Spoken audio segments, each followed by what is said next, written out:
Hi, this is Eric Sel. Pag-usapan natin ang Set for Health ng FWD.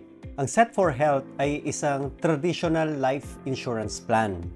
Ibig sabihin, hindi ito VUL. Wala siyang investment component. Ang plan na ito ay may tatlong key major benefits. Number 1 ay ang life insurance benefit. Number 2, ang critical illness benefit. At number 3, ang kanyang return of premium benefit. Ang edad para pwedeng kumuha ng plan na ito ay 15 days old hanggang 60 years old. Depende yan sa paying period na kukunin natin. Ang paying period na available ay 5 years to pay, 10 years to pay, at 20 years to pay. Pag-usapan naman natin ang kanyang mga benefits. Number 1 ay ang major critical illness benefit. Pwede tayong makaklaim up to 3 times ng ating coverage kapag na-diagnose tayo ng major illnesses gaya ng cancer, major organ failure, heart attack, etc. Para sa mas detailed na information, naka-attach po ang link sa caption sa video na ito ng official brochure ng FWD at even yung kanilang policy provisions. Number 2 na benefit ay ang waiver of premium. Pag na-diagnose po tayo ng kahit anong major critical illness na covered sa policy na ito, ay hihinto na ang ating pagbabayad ng ating insurance plan. Pero tuloy pa din ang ating coverage hanggang age 75. Number 3 na benefit ay ang minor critical illness.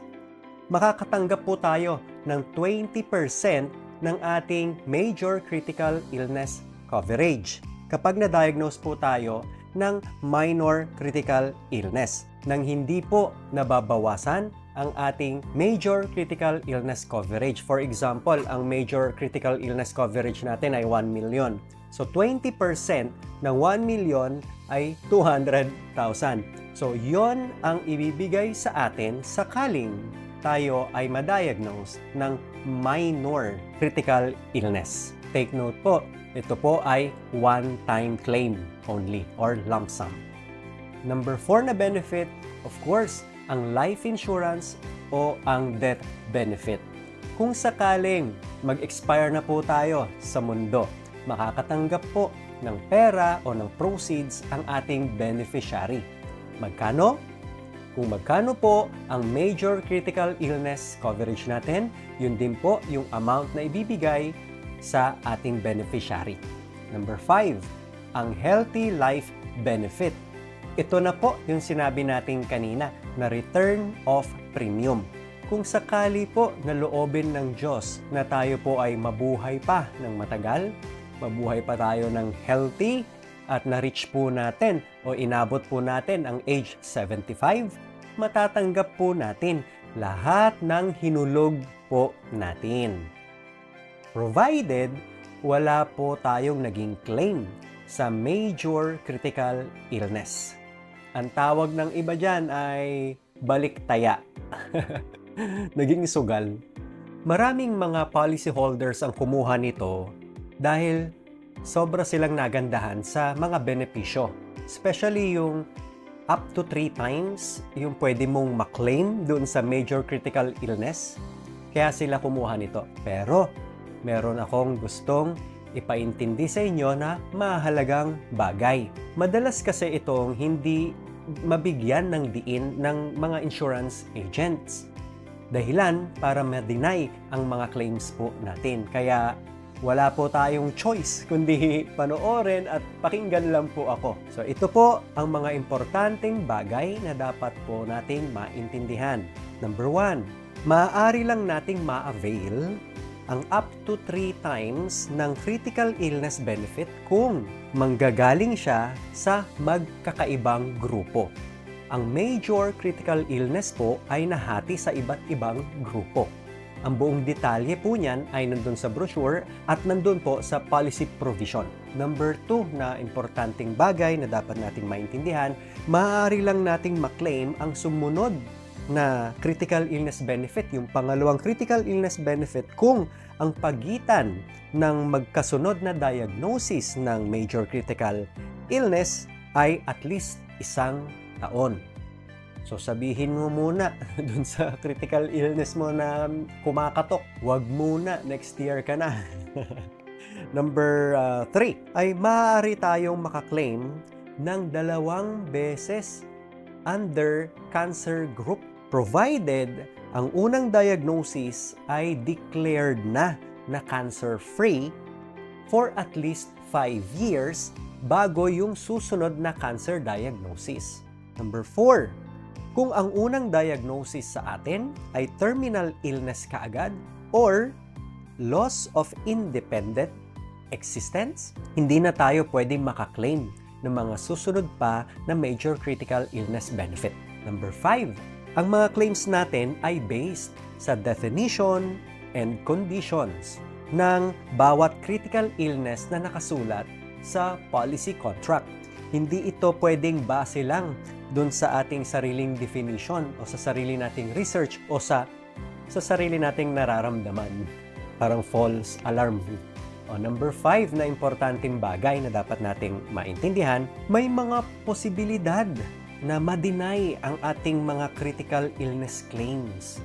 Kung ito'y may kinalaman sa number 1, na-diagnose tayo ng critical illness nang wala pang 90 days mula nung maging effective ang insurance plan natin.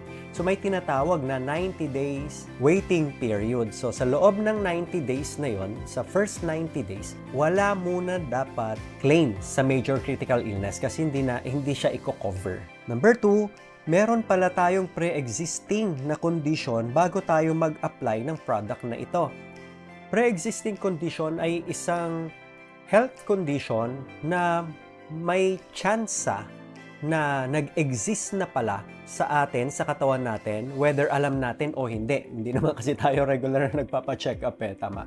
Baka may pre-existing na tayo bago tayo mag-apply nito at pag yun ay na-detect ng insurance company, ay malamang sa malamang made-deny po ang ating claims. Unless dineclare po natin siya at nakita naman ng insurance company na kaya nilang i-take yung risk, kaya nilang tanggapin yung risk, then covered siya.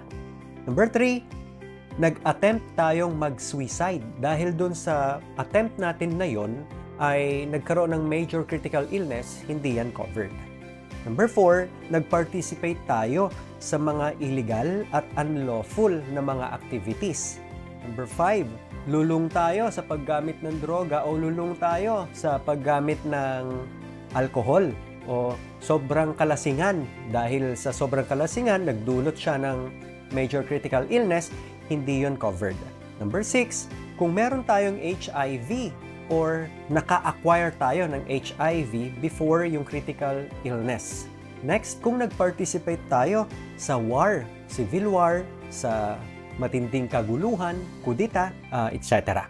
Next, number 7, sa mahalagang bagay na dapat nating maintindihan, meron lang tayong 31 days na grace period para mabayaran ang ating insurance dues mula sa due date. Kung hindi natin to mababayaran, ito ang mga pwedeng mangyari sa policy natin. Number 1, tuloy pa din ang coverage natin pero bababa ang coverage based sa kung magkano na ang total na naibayad natin. Ang tawag doon ay reduced paid-up coverage. Number 2, tuloy pa din ang insurance coverage natin. Walang pagbabago sa coverage. Same lang siya, pero magkakaroon naman tayo ng utang sa insurance natin at subject siya sa interest rate. Pwede naman itong bayaran anytime. Ang tawag doon ay automatic premium loan. Tandaan, pag ang utang natin sa insurance natin ay mas malaki na kesa sa cash values natin, automatic mate-terminate po ang ating insurance plan. Number 3, isurrender na po or i-terminate ang ating insurance plan at matatanggap na po natin ang cash surrender values na meron sa policy natin. Ang amount ay depende sa kung magkano na ang naibayad natin at kung ilang taon na ang policy natin. Ang tawag doon ay cash surrender value. Number 8 na dapat nating malaman ay ang contestability. Kung sa loob ng 2 taon mula nung kunin natin ang insurance plan natin, ito ay nagkaroon ng claim, pwede itong i-contest ng FWD kung merong makikitang paglabag mula sa application na ginawa natin. Pag napatunayan na nagsinungaling po tayo at tinago natin ang mga mahalagang information, mawawalang visa po ang insurance plan natin.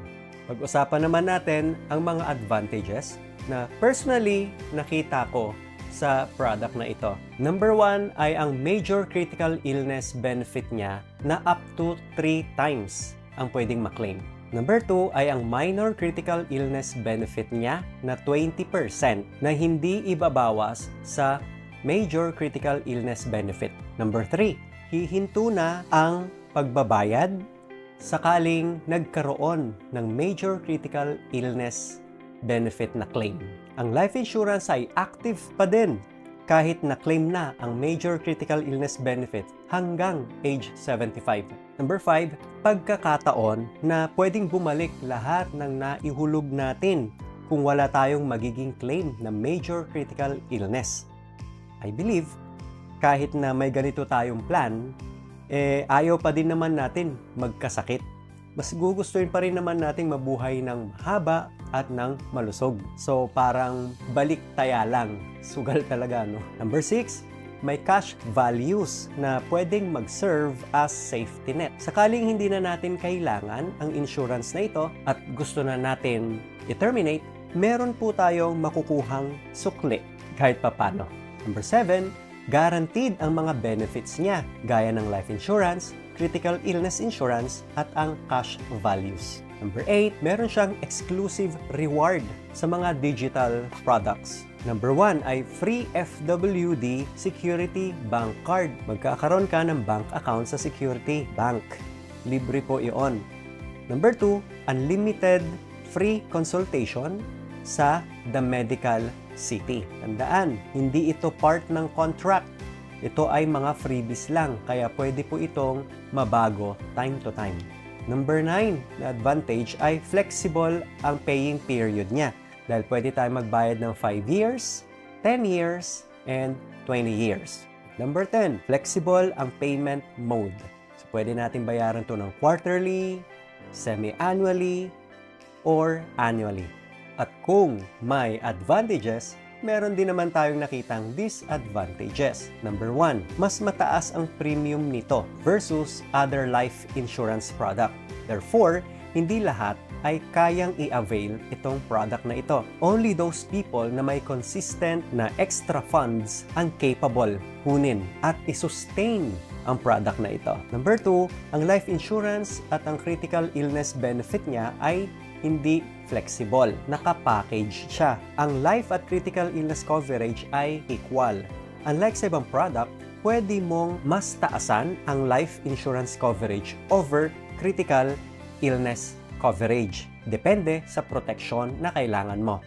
Number 3 na disadvantage, kung babalik man ang hinulog natin at age 75, hindi na ganon kataas ang value nun during that time dahil sa inflation.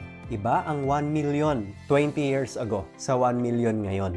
At iba ang 1 million sa next 20 years. Para kanino ang product na ito? Number 1, para sa mga breadwinners, mga may dependents, may mga taong umaasa sa kanila. Number 2 ay para sa mga taong ayaw humingi ng tulong sa pamilya o sa ibang tao sakaling may mangyari sa kanya. Para sa mga taong mas mataas ang income kaysa doon sa mga minimum wage earners. Number 4, para sa mga taong malinaw sa kanila na ito ay insurance plan, hindi savings at hindi din investment. Number 5, para sa mga taong handang mag-commit ng long term sa product na ito. Bago ka kumuha ng life insurance, i-consider mo muna ang mga ito. Number 1, alaming mabuti kung kailangan mo nga ba talaga ng life insurance. Number 2, anong plan at coverage ang kailangan mo. Number 3, meron ka ba talagang sapat na budget para sa life insurance mo? Kung sa tingin mo, ready ka na? Paano naman ito ma-avail? Number 1, lapitan mo ang kakilala mong insurance agent from FWD. Number 2, bumisita sa pinakamalapit na FWD branch sa area mo. Number 3, kung hindi mo naman kailangan at ayaw mo ng guidance ng isang insurance advisor dahil alam mo naman na ang ginagawa mo, pwede mo naman itong ma-avail online. Nasa caption na po ang product link. Diretso po yan sa specific product na topic po natin sa video na ito. Kung gusto mo naman ng mas comprehensive na information about insurance or sa tingin mo, kailangan mo kaming makausap ng personal about your insurance policy, mag-email lamang po sa realtalkinsurance01@gmail.com. Sana po may natutunan po kayo sa video na ito. See you po sa next insurance product review natin.